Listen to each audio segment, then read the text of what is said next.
dari beberapa aspek. Oke, Sebenarnya itu gue nggak ngomong Iya, iya. kapasitasnya. Ya enggak lah. Kapasitasnya mah Misalnya beda. contoh apa misalnya yang lu pikir mengerikan gitu misalnya? Oke, Atau pertanyaannya menakutkan? gini aja, gue bikin pertanyaan aja. Menurut lo kalau syariat Islam itu ada, orang-orang seperti gue berapa lama sebelum dipacung? Berapa lama ya? Iya, berapa lama? Sebenarnya Ya, gini. karena kan gini, maksud gue kan kita harus ingat juga, atau gini deh, siapa negara yang mempraktekkan syariat Islam, tapi orang yang tidak Islam bahkan sangat tidak align dengan Islam bisa senang ada di sana? Aku jawab yang pertama dulu kali ya. Jadi yang pertama berapa lama ya? Sebenarnya kalau lu nggak melakukan apa-apa, lu nggak dipancung Lah lah. kan tidak mungkin dong saya tidak melakukan apa-apa dong. Misalnya contoh misalnya lu di Malaka bikin podcast itu nggak ada masalah sebenarnya.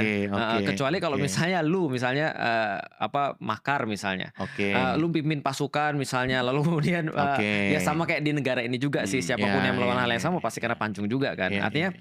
semua orang yang against the rules, aku pikir ya the rules yang sudah disepakati ya tentunya ya pasti akan mendapatkan konsekuensi pastinya kan. Sama seperti ketika orang dia justru ikut rules, dia akan mendapatkan apresiasi gitu kan ya. Nah, kalau pertanyaan yang kedua, kalau misalnya ada nggak sih negara-negara yang menerapkan syariat Islam di mana orang-orang yang non Muslim itu tidak merasa khawatir lah atau bahkan nyaman ada di situ? Jawabannya untuk saat ini tidak ada.